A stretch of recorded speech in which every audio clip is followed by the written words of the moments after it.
تربیت سے مراد کسی چیز کو درجہ بدرجہ اس کے کمال تک پہنچانا ہے۔ اس دنیا کو امتحان گاہ قرار دیا گیا ہے، آرام گاہ نہیں۔ وہ شخص بڑا عجیب ہے جو امتحان گاہ کو آرام گاہ سمجھ لے۔ برائی کو پہلی دستک پر ہی رد کر دو، اور اس بات پر غور کرو کہ برے خیال نے آپ کے دل پر دستک کیوں دی ہے۔ اگر اس سے بے فکر ہو گئے تو ہلاک ہو جاؤ گے۔ اپنے باطن کو ظاہر سے زیادہ بہتر بنا لو، کیونکہ ظاہر پر مخلوق کی نظر پڑتی ہے اور باطن پر خالق کی نظر پڑتی ہے۔ جو دل دنیا میں فنا ہو گیا اس کو آخرت کا بھی ہوش ختم ہو گیا۔ جس کے پاس جتنی زیادہ نیکی ہے وہ اتنا زیادہ خطرے میں ہے۔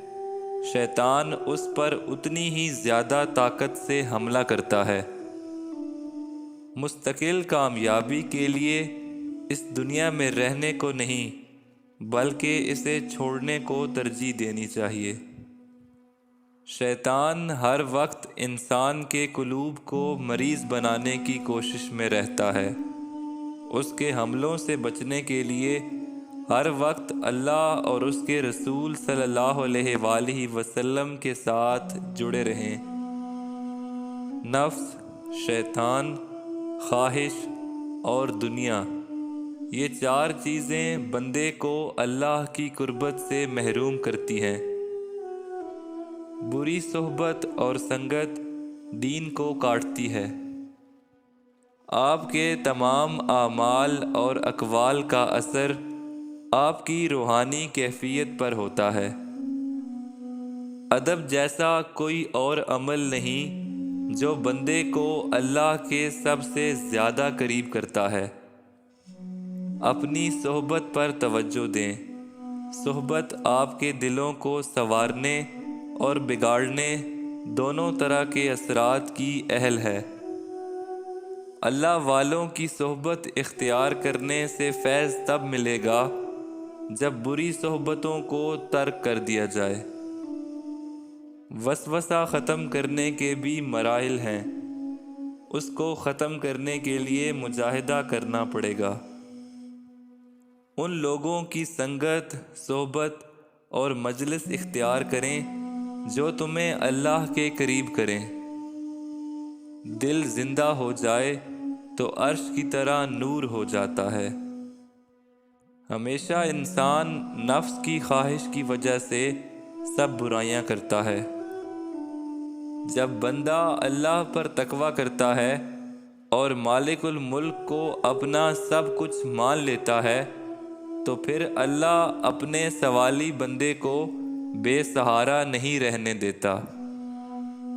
مردہ دل ایک ظلمت کدہ ہے، اس کی صحبت سے دوسرے دل بھی خیر اور زندگی سے محروم ہو جاتے ہیں۔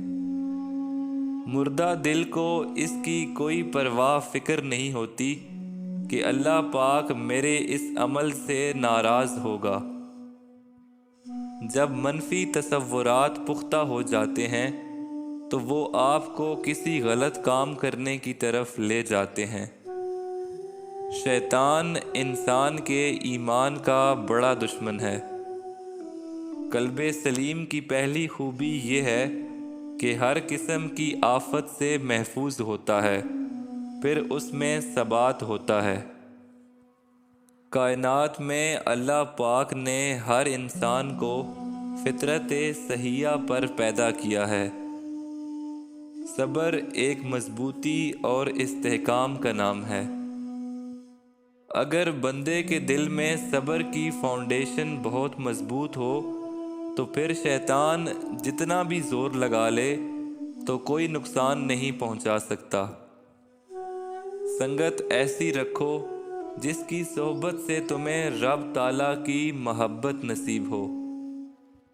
بحیثیت مسلمان ہمیں معلوم ہونا چاہیے کہ کون سا عمل عین اسلام ہے اور کون سا عمل خارج از اسلام ہے۔ قلب سلیم کی ایک خوبی یہ ہے کہ وہ شکوک و شبہات سے پاک ہوتا ہے